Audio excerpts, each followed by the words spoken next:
The Collins family Christmas dinner sparkled with perfection, or at least the appearance of it. Eleanor had outdone herself this year. Snow fell in picturesque flurries outside the bay windows of their Shelburne home, landing on evergreens that might have been plucked straight from a Vermont tourist brochure. Inside, pine-scented candles flickered among holly sprigs and glass ornaments arranged with military precision on the sideboard. I smoothed my napkin across my lap, feeling the weight of the heavy linen, the good napkins, brought out only for holidays and dinner parties where impressions matter more than comfort. The table gleams with polished silver that reflects distorted versions of our faces. Mom's collection of Waterford crystal catches the light, throwing rainbow prisms across the wallpaper. Dad carves the turkey with practiced efficiency, the blade slicing through with barely a sound. Perfect portions, just like everything else in this house.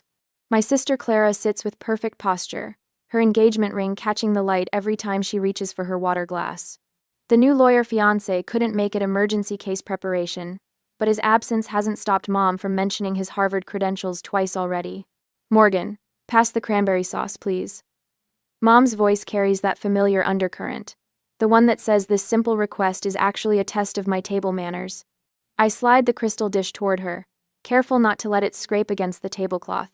20 minutes into dinner, and so far, so good. Beside me, Ethan shifts in his chair.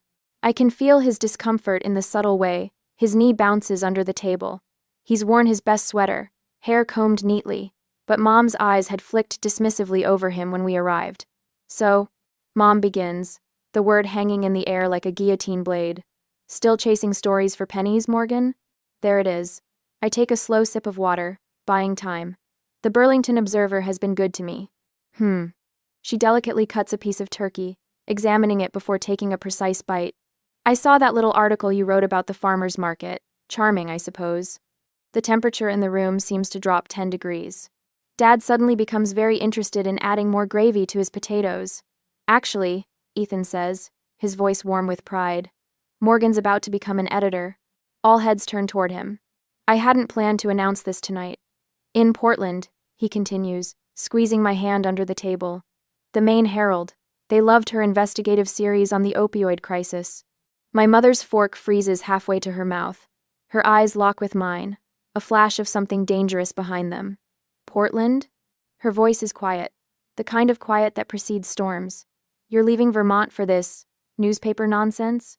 It's a great opportunity, Mom. The Herald has won regional awards for... If you leave Vermont for this nonsense, she cuts me off, setting her fork down with deliberate control. Don't come back. You're dead to me. The words hang in the air, crystalline and sharp. The grandfather clock in the hallway ticks loudly in the silence. Clara's fork clatters against her plate. My father stares fixedly at his green beans. My heart pounds so hard I can feel it in my fingertips. Cold sweat breaks out along my hairline. A strange buzzing fills my ears, like television static. Eleanor, Dad murmurs, too late and too weak to matter. But Mom isn't finished. 31 years old and still playing at being a writer. When will you grow up and do something worthwhile with your life? Clara was already making partner by your age.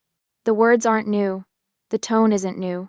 But something about this moment, the Christmas tree lights, Ethan's warm hand in mine, the opportunity waiting in Portland suddenly brings 30 years of conditional love into crystal clarity. I remember being 14, publishing my first essay in the school paper. Instead of pride, Mom had grounded me for a month for airing family business in a piece about generational differences. I remember Clara's science fair trophies displayed prominently while my journalism awards disappeared into drawers. My whole life has been a careful dance of seeking approval that never fully arrives. Every achievement measured against impossible standards, every choice questioned, every dream diminished. Morgan? Ethan's voice sounds distant. Are you okay? I'm not okay. I feel like I'm seeing my mother really seeing her for the first time. This control has been there all along, in every dismissive comment, every comparison to Clara, every subtle manipulation. The ultimatum isn't new. It's just finally naked, stripped of pretense. My napkin feels suddenly heavy in my lap, like a physical manifestation of expectations I've carried for years. With careful deliberation, I fold it and place it beside my plate, the gesture feeling strangely significant. Then I guess that's goodbye. My voice sounds steadier than I feel. Mom's eyebrows rise slightly. Don't be dramatic, Morgan. You'll be back when you need money. Dad stares into his wine glass, saying nothing. His silence speaks volumes, the same conflict avoidance that has enabled this dynamic my entire life. Clara looks shocked, but I can already see her expression shifting, aligning with our parents as it always does. Morgan, she doesn't mean, Clara begins. She does mean it. The clarity feels almost painful. And now I have a choice between living an authentic life or having your approval. I'm choosing me. I stand up, chair legs scraping against hardwood. The turkey sits half-eaten, the perfect Christmas dinner abandoned. I walk to the coat closet, each step feeling like it carries me further from the person I was when I arrived today. The choice between authentic life and family approval has never been clearer or more terrifying. The cold air hits me like a physical shock when I open the front door. Snow continues to fall, oblivious to how my world has just shattered and reformed. I make it halfway down the porch steps before I hear footsteps behind me. Morgan, wait. Ethan closes the door softly behind him, hurrying to catch up. He drapes my scarf around my neck, his hands gentle. You don't have to decide everything tonight. In his eyes, I see something I've rarely experienced: unconditional support. Not rescue, not taking over, just standing with me in this moment. I already have, I say, watching my breath form clouds in the December air. I think I just started my real life. He helps me into my coat, brushes snowflakes from my hair. We walk toward the car together, leaving perfect Christmas lights twinkling behind us. For the first time in my life, I'm walking away from my mother's approval and towards something that feels terrifyingly like freedom. I've spent the week after Christmas sitting at my kitchen table, with my old journals spread before me like evidence at a crime scene. Each leather-bound volume chronicles a different year, filled with my neat handwriting and the occasional coffee stain. January sunlight filters through my apartment windows, casting a deceptive warmth over pages that reveal a cold truth. I can't believe I never saw it before. I tell Ethan, who sits across from me nursing his third cup of coffee. He's been patient, watching me piece together this puzzle of my past. My finger traces a journal entry from when I was 16. Look at this. I quit the debate team after Mom said my argument style was embarrassing the family. Then here. I flip forward several pages. She told everyone I dropped out because I couldn't handle the pressure. The anger that's been building in my chest all week flares again. Not the hot, impulsive kind, but something deeper and steadier. The kind that clarifies rather than clouds. She did the same thing with the school newspaper. I continue, finding another entry. Remember I told you I quit because I lost interest? That was her story. The truth was she hated that I wrote about local poverty issues instead of uplifting community stories. Ethan reaches across the table, his photographer's hands gentle as they cover mine. What about college? You mentioned something about pre-law. I pull out a journal with my college years emblazoned on the spine. That was the biggest battle. I wanted journalism. She insisted on pre-law. Said writers were perpetual children who never contributed anything of value. My throat tightens at the memory. When I switched majors anyway, she withdrew tuition support. How did you finish? Ethan asks, his brow furrowing. Dad secretly helped. He'd deposit money into my account and tell me not to mention it to Mom. I shake my head, remembering my father's furtive assistance. It was the one time he ever went against her, and even then, he made sure she never found out. The pattern emerges with painful clarity as I flip through more pages. Every major decision in my life marked by her interference. Friendships abandoned because they didn't meet Eleanor Collins' standards. Apartments rejected because the address wasn't prestigious enough. Even my brief engagement at 24, broken off after Mom's relentless criticism of my fiancé's lack of ambition as a teacher. She's always used money and approval as weapons, I say quietly. And Clara enforced it all. The perfect daughter, setting the perfect example. I close the journal, feeling the weight of revelation. This wasn't just about Christmas dinner or Portland. This was systematic, calculated control spanning decades of my life. Later, as evening settles over Burlington, I stand at my window watching snowfall. My world has shifted on its axis since Christmas. Every memory, every relationship, now viewed through this new lens of understanding. The childhood friend Mom deemed common because her father worked in a factory. The college boyfriend who mysteriously stopped calling after meeting my parents. The job offers I declined because they weren't respectable enough for a Collins. It's like I've been living in someone else's story, I tell Dr. Klein during our first video consultation. She's a family trauma specialist Ethan found through his therapy network. Her office looks warm through the screen, bookshelves lined with volumes on psychology and healing. That's a common feeling when we start recognizing control patterns, she says, her voice steady and grounding. You're beginning to separate your authentic self from the narrative that was created for you. I nod, pulling my sweater tighter around me. I always thought I was the problem, the disobedient daughter who could never quite measure up, but now I'm seeing myself as an adult making choices. My choices. That's significant progress, Dr. Klein notes. What led to this shift in perspective? I tell her about the journals, about the patterns I've uncovered. How Eleanor's Christmas ultimatum wasn't a spontaneous outburst but the culmination of a lifelong strategy. She's always used that dead-to-me threat, I explain. When I wanted to study abroad in college, when I moved to Burlington instead of staying in Shelburne, when I dated someone she disapproved of. It's always been her nuclear option when other control tactics failed. Dr. Klein makes a note. And how are you feeling about the Portland opportunity now? Clearer, I answer. This isn't about Portland, it's about control. If I gave up the editor position, there would just be another test, another demand. Moving the goalposts has always been her specialty. After our session ends, I call Ethan.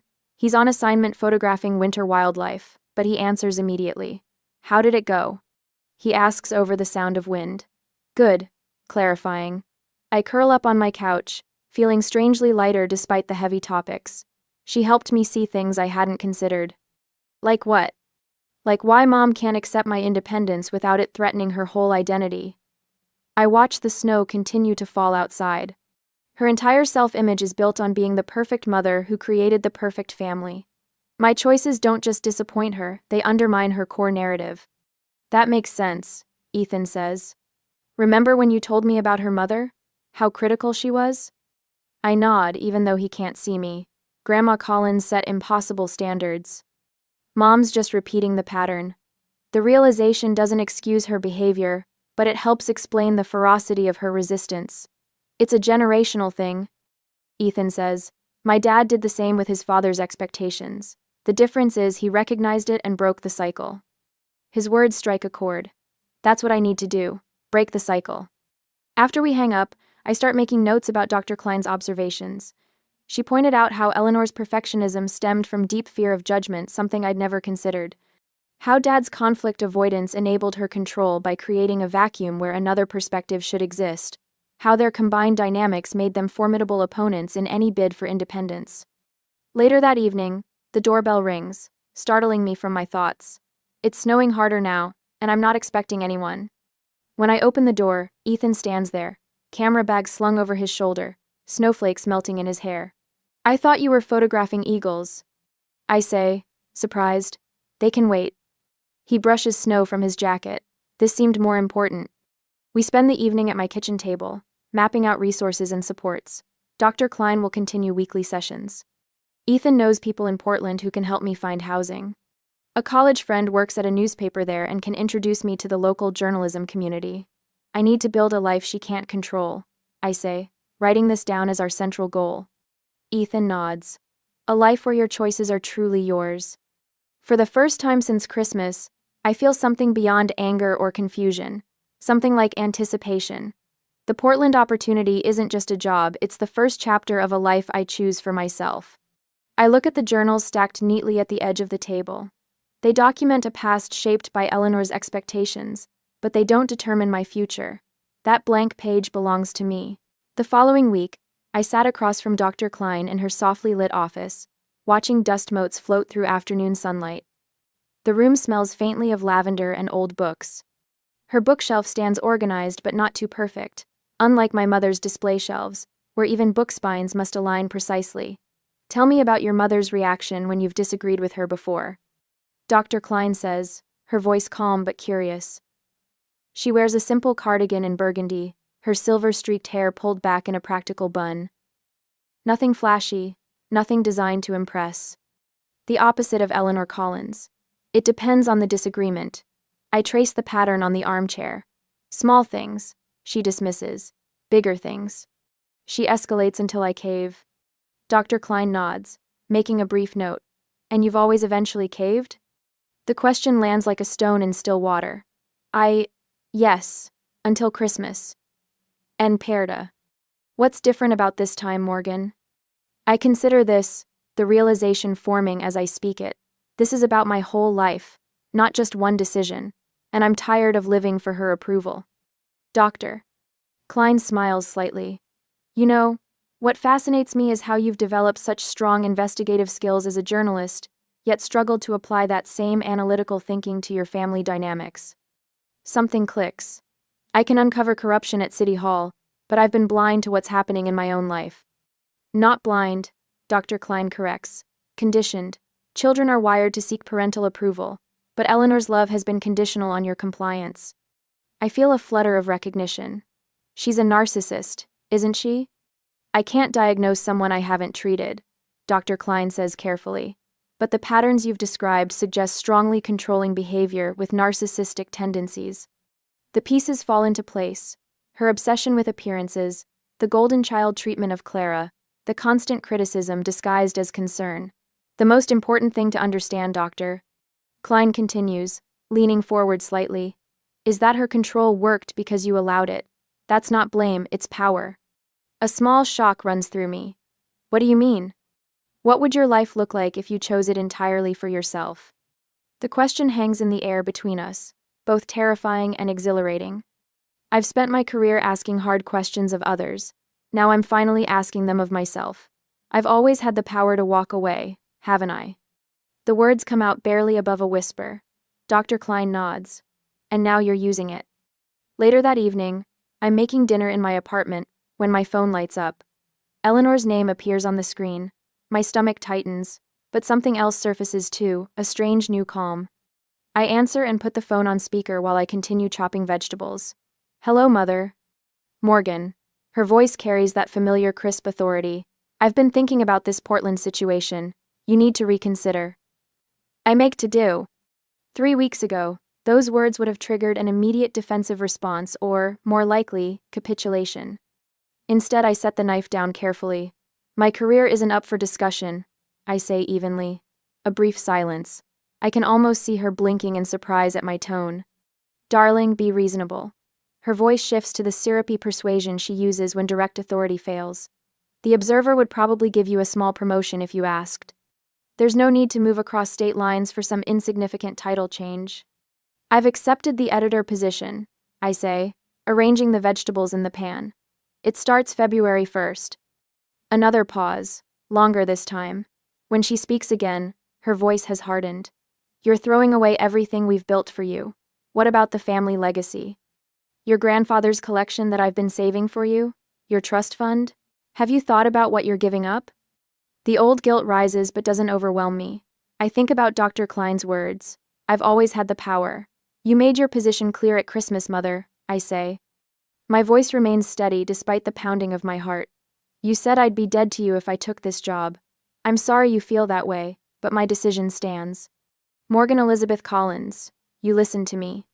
I have listened. For 31 years. Now I'm choosing my own path. This is that boyfriend's influence, isn't it? He's always been. This is my decision. I interrupt again. Not Ethan's, not yours, mine. The silence stretches so long I wonder if she's hung up. Then I hear her sharp intake of breath. We'll discuss this when you've calmed down and come to your senses. Her voice is ice. There's nothing more to discuss. I say. Goodbye, Mother. The call ends abruptly. She hung up first. I set the phone down and realize my hands are shaking. But it's not fear. It's exhilaration. When Ethan arrives an hour later, he notices immediately. Something's different, he says, studying my face as he shrugs off his coat. Eleanor called, I say, setting plates on the table. She demanded I reconsider Portland. His eyebrows lift. And I stood my ground. The smile spreads across my face slowly, like sunrise. She hung up on me. He crosses the room and pulls me into a gentle hug. When he steps back, his eyes shine with quiet pride. That's huge. Dr. Klein said something today that changed everything, I tell him. She helped me see that Eleanor only had power because I gave it to her. What does it feel like? Ethan asks, reaching for the wine glasses. Terrifying, I admit, but also like I can finally breathe. We settle at my small dining table with plates of pasta and glasses of red wine. For the first time since Christmas, I feel a genuine smile form, not the polite mask I've perfected for family gatherings, but something real and unguarded. Let's celebrate, Ethan says, raising his glass. To standing your ground. To choosing my own path, I add, clinking my glass against his. After dinner, we curl up on the couch. Ethan pulls a small velvet pouch from his pocket and places it in my palm. I've been waiting for the right moment, he says. Inside is a ring, not a diamond solitaire like Clara's, but a vintage piece with an unusual green stone surrounded by tiny pearls. It's prenup, Ethan explains. It's supposed to help let go of what no longer serves you. I slip it onto my finger, admiring how the light catches the stone. Not a status symbol, but a talisman of transformation. It tells your story, Ethan says softly, not hers. I rest my head against his shoulder, watching the green stone catch the lamplight. The question surfaces unbidden. Can I really build a life completely free of her influence? The voice of doubt sounds suspiciously like Eleanor's, but for the first time, it doesn't drown out my own. Tomorrow I'll call Dr. Klein to schedule another session. Tonight, I'm savoring this small victory, not just standing up to my mother, but standing up for myself. I mark the calendar with a red X, 10 days until Portland. 2 weeks to dismantle a life without setting off alarms. My apartment looks like an archaeological dig, distinct layers of my existence sorted into categories. Take, leave, donate, trash. The coffee table has become command central, covered with checklists and a notebook I've labeled Independence Protocol. The name makes me smile despite everything. It sounds like something from a spy novel, rather than the methodical dismantling of my mother's influence. 10 days, I whisper to no one. The reality settles in my stomach like cold stone. After the high of standing up to my mother during our phone confrontation, I've deliberately pulled back emotionally. That small victory was satisfying but dangerous. It would be easy to mistake a battle for the war. Dr. Klein warned me about this. Celebration is fine, she'd said, but your mother has spent decades perfecting her techniques. Don't underestimate what's ahead. I open my contact list and begin the careful inventory of relationships. Each name requires evaluation. Who stays connected to me? Who stays connected to Eleanor? Cousin Sarah, we exchange Christmas cards, but nothing more. She can remain. Uncle Thomas, Mom's brother, reports everything back to her. Limited contact only. My old high school friend Veronica is still close with my mother through the garden club. Potential risk. The process is exhausting. Each decision feels like cutting a thread in a complex tapestry. Too many at once and everything unravels. Too few and I remain entangled. My phone rings. Ethan. Just checking in, he says. How's Operation Escape Plan going? I've got 3 piles. Eleanor approved, Eleanor tolerated, and Eleanor would burn if she could. I survey my bedroom. Guess which pile is biggest? Please tell me you're keeping the leather jacket she called commune reject chic. It's already packed. I make another note in my book. I called about a new bank account today. Found one with no fees and branches in Portland. Smart move. And I'm getting my own phone plan tomorrow. No more family discount. Silence hangs between us for a moment. You know, Ethan says carefully, when we talked about this move before, it was about your career. Now it feels like I'm dismantling my entire existence? I finish for him. Yeah. It has to be this way. Half measures won't work with her. I close my eyes, remembering countless compromises that never satisfied Eleanor. I need clean borders between her life and mine. Later that evening, I spread out paperwork across my kitchen table. Portland housing listings fill my laptop screen, colorful pins marking potential neighborhoods on a digital map. I've created spreadsheets comparing costs, amenities, and proximity to the Herald's office. Another tab holds research on main healthcare providers who accept my insurance. My phone calendar now has color-coded reminders. Update mailing address, transfer prescriptions, schedule utility connections. I've even created a separate email account Eleanor doesn't know about for all Portland correspondence. Dr. Klein's voice echoes from our last session. This isn't just about physical distance, Morgan. You're creating psychological infrastructure that can withstand pressure. She'd helped me develop specific responses for the inevitable emotional manipulation attempts. We'd role-played scenarios until my answers became reflexive, rather than reactive. I email my new boss at the Herald, confirming my start date, and asking about orientation details. Another foundation stone in place. Another connection that exists independently of my family's knowledge or approval. Ethan and I have mapped out our own transition plan. He'll stay in Vermont to finish his current photography contract, then join me in Portland once I'm settled. The final week before Portland stretches before me like a tightrope, every step calculated, every decision weighed. My apartment living room has transformed into command central, with neatly labeled boxes stacked against the wall. The lease for my new Portland apartment sits on the coffee table, signed and dated, a tangible promise of what's coming. I check items off my meticulous to-do list, satisfaction flooding through me with each completed task. Moving company confirmed. Utilities scheduled for transfer. Final story submitted to my editor at the Burlington Observer, with a professional resignation letter attached. You've thought of everything, Ethan says, bringing me a mug of coffee as I organize my files. His presence grounds me, a reminder that I'm not dismantling my life alone, not leaving anything to chance. I reply, sorting through medical records to establish with new providers in Portland. Not this time. The morning light catches the folder labeled Dr. Klein, notes, sitting prominently on my desk. Yesterday's final in-person session had been bittersweet, though we'd established a schedule for virtual appointments during my transition. You've done exceptional work, Morgan, Doctor, Klein had said, her eyes crinkling warmly behind her glasses. Remember what we discussed about setting boundaries without building walls. My new bank accounts and insurance policies represent more than just practical arrangements. They're declarations of independence. Mom can't freeze accounts she doesn't control. Dad can't play mediator through financial assistance. The separate phone plan means no more checking my call logs or questioning my minutes.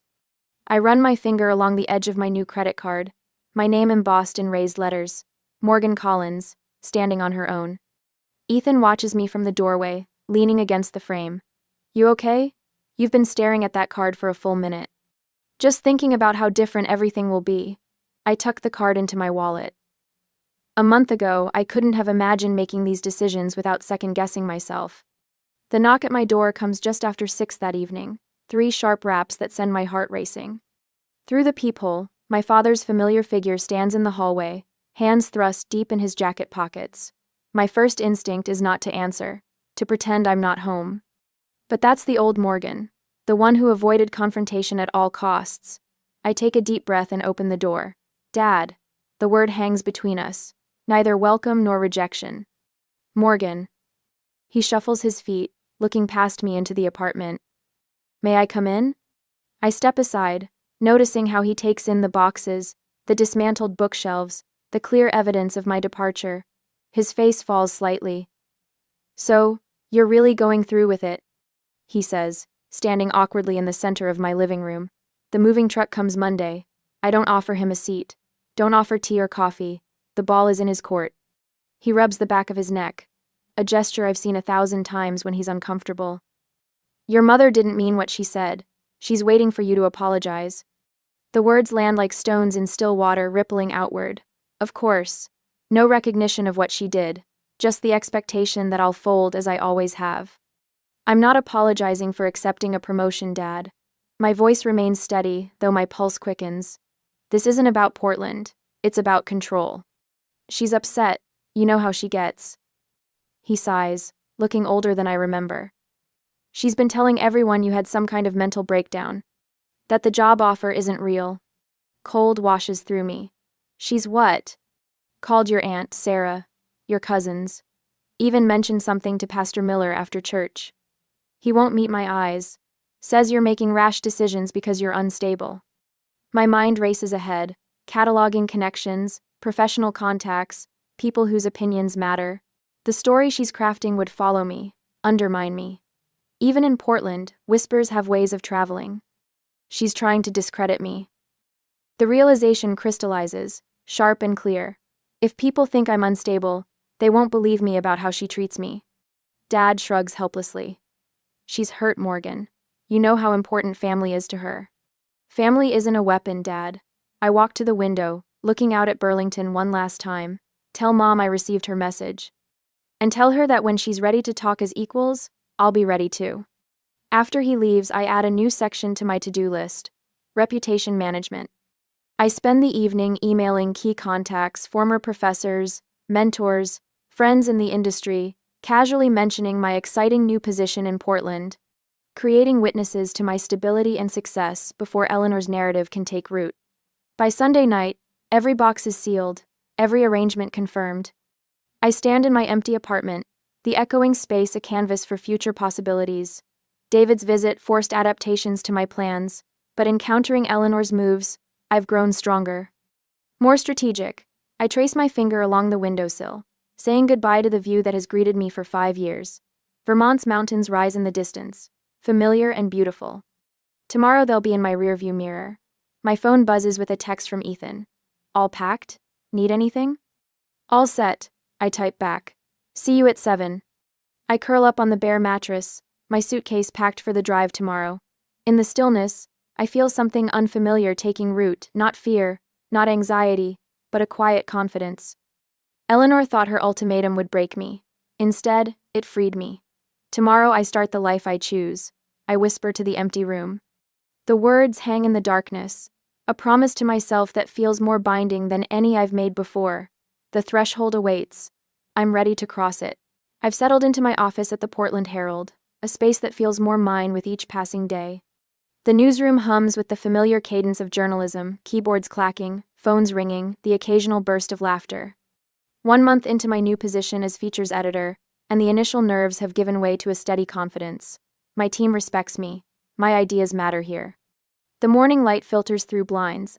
I adjusted to my liking, no one dictating the proper angle they should hang. On my desk sits a framed photo of Ethan and me at Portland Headlight, our first weekend exploration of our new home. No family portraits, no obligatory displays of Colin's family achievements.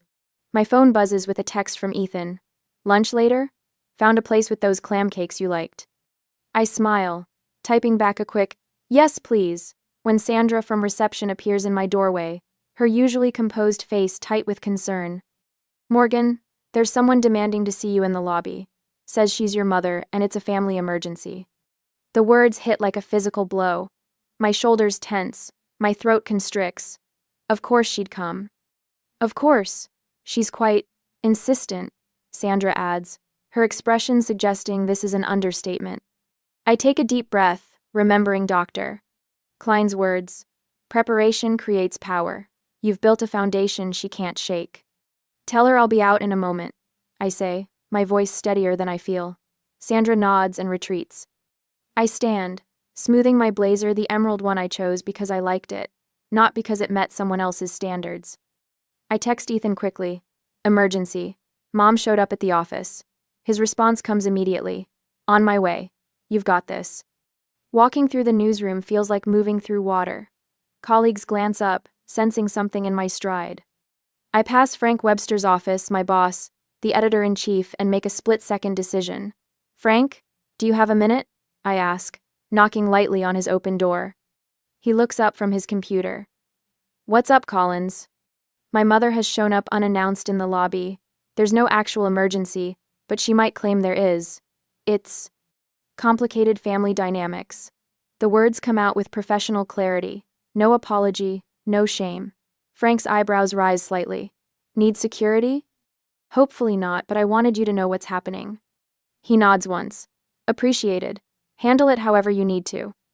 This simple exchange, his trust in my judgment, strengthens my resolve as I continue toward the lobby. I hear her before I see her. Eleanor Collins's voice carries with practiced authority, the kind that expects immediate compliance. I need to speak with my daughter immediately. She's not well. Eleanor Collins's. When I push through the glass doors into the lobby, the scene unfolds exactly as I feared. My mother stands at the reception desk in her camel hair coat, pearl earrings catching the light. Her Burberry scarf lies perfectly draped across her shoulders. She's dressed for battle in her finest armor. Morgan! She turns, face shifting instantly to a mask of maternal concern. Thank goodness. There's been a terrible situation. Hello, Mother, I say, my voice calm and measured. There's no emergency, is there? Her eyes narrow slightly, recalculating. We need to speak privately. Your father is beside himself with worry. Two reporters waiting in the lobby for their interview subjects watch with undisguised interest. Sandra pretends to organize papers while listening intently. I have a busy day scheduled, I say. If you'd like to meet for coffee after work, we can. This ridiculous Portland phase needs to end now. She cuts me off, dropping the emergency pretense entirely. Her voice rises. You've made your point. You've worried your father sick. Clara says you barely return her calls. I can see the security guard shifting his position, moving closer. My professional reputation, everything I've built in this past month, hangs in the balance of how I handle the next few minutes. Mother, this isn't the place for this conversation. I keep my tone measured, professional, though my heart hammers against my ribs. Look at you playing editor. She scoffs, gesturing at my office attire. Morgan, you're having some kind of breakdown. First that photographer boyfriend, then abandoning your family. Mrs. Collins, the security guard interrupts. I'm going to have to ask you to lower your voice or take this outside. She turns on him with the full force of her indignation. Do you know who I am? My daughter is clearly unstable. She walked out on Christmas dinner, left her family behind. Mother. My voice cuts through hers, sharper than I intended. I take a breath, recalibrating. I'm not having a breakdown. I've accepted a promotion. I've moved to a new city. These are normal adult decisions. Her face flushes with anger. There's nothing normal about turning your back on your family, on everything we've given you. I can see Frank watching through the glass doors now, ready to intervene if needed. Two more colleagues have appeared, drawn by the commotion.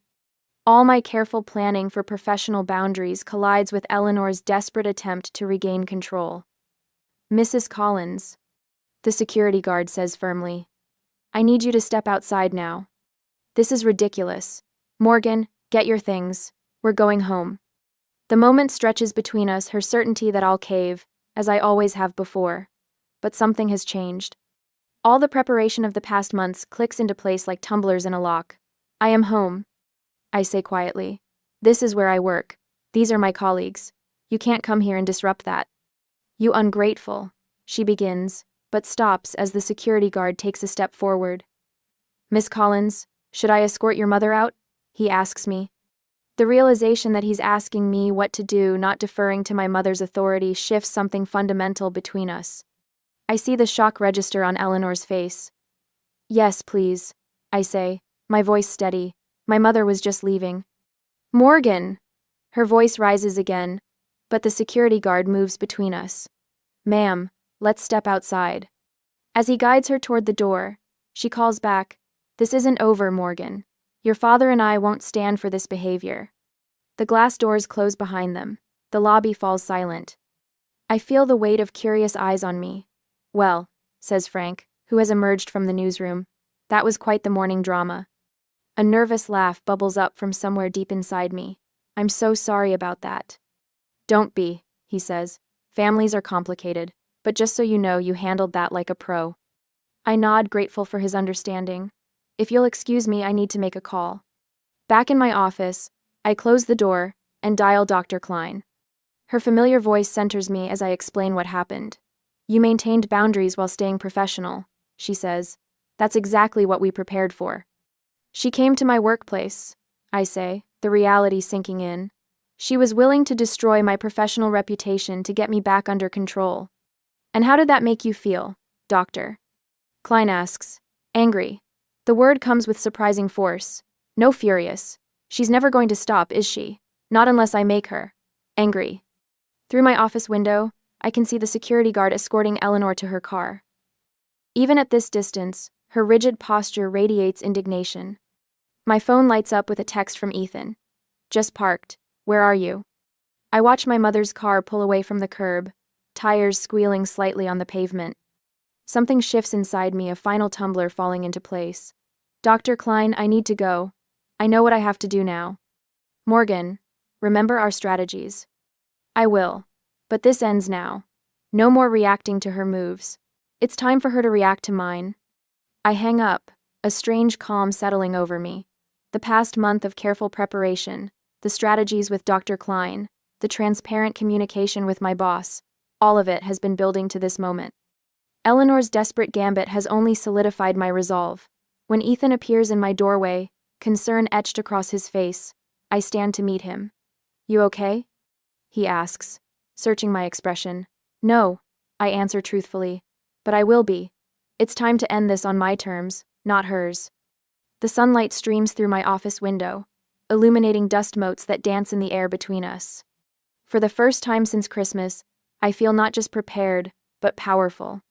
This ends now, I repeat, the words a promise to myself more than anyone else. The next day, the hotel lobby gleams with polished surfaces and muted elegance. Morning light filters through tall windows, casting long shadows across marble floors. I arrived 15 minutes early, choosing a corner with 2 armchairs and a small table. Strategic positioning backs to the wall, clear sightlines to all entrances, public enough for safety but private enough for candid conversation. My heartbeat remains steady as I wait. The preparations of the past months have built to this moment. I smooth my dark green blouse, the color of growth, of new beginnings, and check my phone. No messages from Ethan, who waits nearby at a cafe across the street. Available if needed, but respecting my need to handle this myself. When Eleanor enters through the revolving door, I spot her instantly. Her spine is ramrod straight, chin lifted with the same imperious tilt I've seen at countless dinner parties. She wears cream-colored slacks and a cashmere sweater, the uniform of affluent New England motherhood. But something's different. Tiny details only a daughter would notice. A missed button, slightly smudged mascara, the absence of her customary pearl earrings. She scans the lobby, gaze skipping over me once before returning with narrowed recognition. Even now, she expects me to wave, to call out, to make things easier for her. I remain seated, hands relaxed in my lap. "Morgan." She says my name like she's testing it, approaching with measured steps. "I see you're still determined to be dramatic." "Good morning, Eleanor." My voice comes out calm, professional, the voice I use in editorial meetings. "Thank you for agreeing to meet." She flinches at my use of her first name rather than Mom, a tiny victory that costs me nothing. "This situation has gone far enough," she begins, settling into the chair across from me, handbag perched precisely on her knees. "Your father and I have decided we're willing to overlook this Portland nonsense if you—" "I didn't come to Portland to escape you," I interrupt, feeling the power in speaking truth. "I came to find myself." Eleanor's mouth tightens. "What exactly does that mean? Some spiritual journey nonsense you picked up from that photographer boyfriend?" "It means I'm finally building a life based on what I want, not what you expect." I keep my voice level, even as I feel the old anger rising like a tide. "I have an apartment I love, a job that challenges me, and relationships without conditions." "Without conditions?" Her laugh holds no warmth. "Grow up, Morgan. Everything in life has conditions. The sooner you accept that, the sooner—" The newspaper's managing editor attended my Monday presentation. I continue, refusing to be derailed. "He's asked me to develop a special feature series on community resilience." "Community resilience," she repeats, making the words sound absurd. "And what does that pay? Enough for ramen noodles and that thrift store wardrobe you insist on wearing?" "Old buttons, expertly pushed. But I've disconnected the wires. My salary is adequate, but that's not really why you're here, is it?" I lean forward slightly. "You're here because for the first time, you couldn't control me. You couldn't predict what I'd do next." Her eyes flash. "I'm here because you humiliated me in front of your father. Because your sister is worried sick. Because this childish rebellion is hurting people who love you." There it is, the manipulation that once would have sent me spiraling into guilt. "The scene you created at my workplace was unacceptable," I say, my voice hardening. "My colleagues now know exactly who you are and why I moved across state lines. That wasn't my intention, but it's the consequence of your choices." "Your choices have consequences too, Morgan." Her voice drops to the familiar, threatening whisper that used to freeze my blood. "Family names matter at home, you know that. I've spoken with the Morrison Foundation Board. They're a major funder of local journalism. One word from me about your instability—" I cut her off with a raised hand. "I've already met with Catherine Morrison. We had coffee last week after she reached out about my opioid series." Eleanor's composure slips. She hadn't expected this, couldn't have known that Catherine and I connected over shared experiences with controlling mothers. "The chess pieces I've methodically arranged over months now move with devastating effectiveness. The board values actual journalism, not gossip." I continue, Every threat you make only confirms I made the right decision in December. A hotel employee passes nearby, glancing curiously at our tense tableau. Eleanor forces a brittle smile, always conscious of appearances. You've become so cold, she murmurs, shifting tactics. This isn't the daughter I raised. I'm exactly the daughter you raised. The truth resonates between us. Observant, thorough, determined. I just finally turned those qualities toward seeing our relationship clearly. Her fingers twist the leather strap of her handbag. Clara's wedding is in September. Are you really planning to miss your only sister's wedding because of this? Tantrum? Clara knows how to reach me, I say. And it's her wedding, not yours. If she wants me there, we'll figure it out. Eleanor's phone buzzes. She glances down, frowning at the screen before answering. David? I told you not to call during. She pauses, listening, her face draining of color. What do you mean you canceled it? I specifically told you.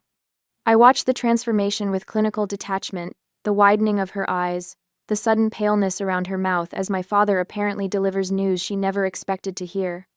We'll discuss this when I get back, she snaps, ending the call. Is everything okay? I ask, not from obligation but genuine curiosity. Eleanor stares at her phone as if it might bite. Your father canceled the club membership.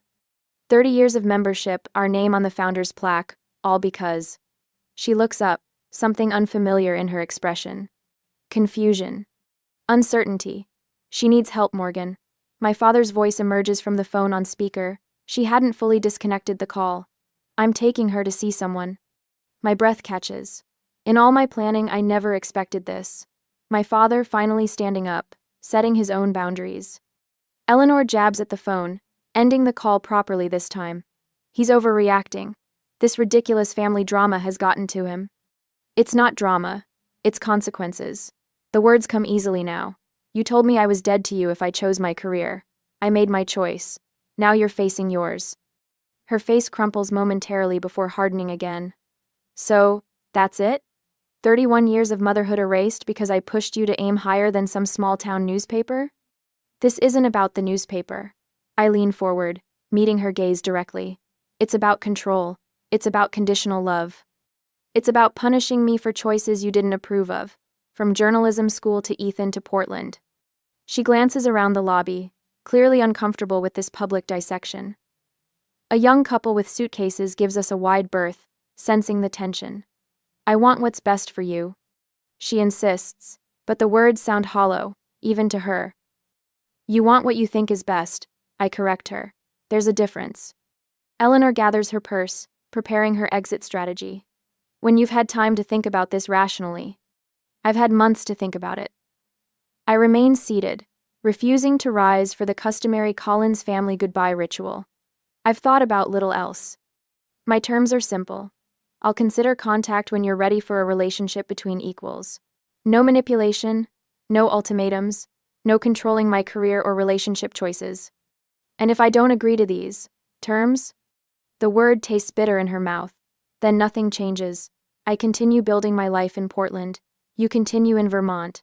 We acknowledge that a relationship isn't possible right now. She stands, smoothing invisible wrinkles from her slacks. You sound like a lawyer drafting a contract, not a daughter. I sound like an adult setting boundaries. I correct her. When you're ready for a relationship between adults, I'll be here. Eleanor opens her mouth, then closes it. For perhaps the first time in my life, my mother has no prepared response, no counterattack. The realization of her powerlessness settles over her like an unfamiliar coat. She turns without another word, walking toward the revolving doors with measured steps. Her shoulders, usually perfectly squared, curve slightly inward. Not defeat. Eleanor Collins doesn't admit defeat, but perhaps the first recognition that victory is no longer possible. I remain seated, watching her disappear through the glass doors. The weight that's pressed against my chest since Christmas lifts completely. Not because I've won, but because I've finally stopped playing a game with rules designed to ensure I lose. My phone buzzes with a text from Ethan. Everything okay? I type back, better than okay. It's over. I'm free. And for the first time since I can remember, those words feel absolutely true. I stand at the window of my Portland apartment, watching seagulls circle over the harbor. It's been 3 days since the confrontation with my mother in the hotel lobby. and I'm still processing what happened. The weight I've carried for years has lifted, replaced by an unfamiliar lightness that makes me feel almost buoyant. Doctor. Klein's face fills my laptop screen during our virtual session. How are you feeling about everything that happened? Like I'm finally breathing properly, I say, touching the windowsill. I didn't just stand up to her. I stood up for myself. That's an important distinction. Her voice carries the steady warmth that's anchored me through this transformation. Yesterday I changed the headline on a feature piece without second-guessing myself for an hour first. I laugh at how small yet significant this feels. And last night Ethan and I picked a restaurant without me worrying about what Mom would think of the decor. Those everyday moments are where real freedom lives, Doctor. Klein says. The editor-in-chief actually complimented my decisiveness on the city council corruption piece. Pride swells in my chest, untainted by the voice in my head that always whispered I wasn't good enough. And I'm sleeping better. No more 3 a.m. anxiety spirals about disappointing her. So, I describe how I've stopped checking my phone constantly for missed calls from Vermont, how colors seem brighter, food tastes better. How Ethan commented that my laugh sounds different, fuller, uninhibited by the constant awareness of potential criticism. You're experiencing life without anticipatory anxiety, Doctor. Klein observes. This is what healing looks like, Morgan.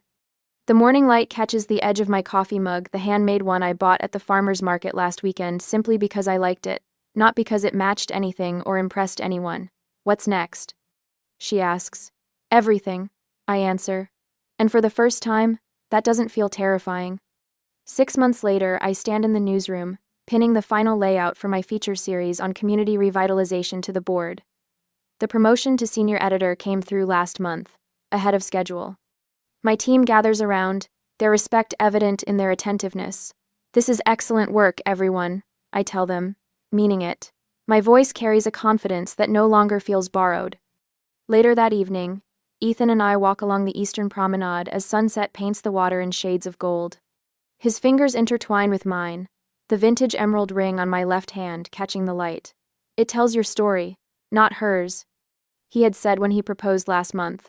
Sophie invited us to her poetry reading this weekend, I say, referring to the friend I met at the Portland Writers' Circle, a connection I've cultivated without questioning whether my mother would approve. I like her, Ethan says, squeezing my hand. Your whole circle here, they're good people.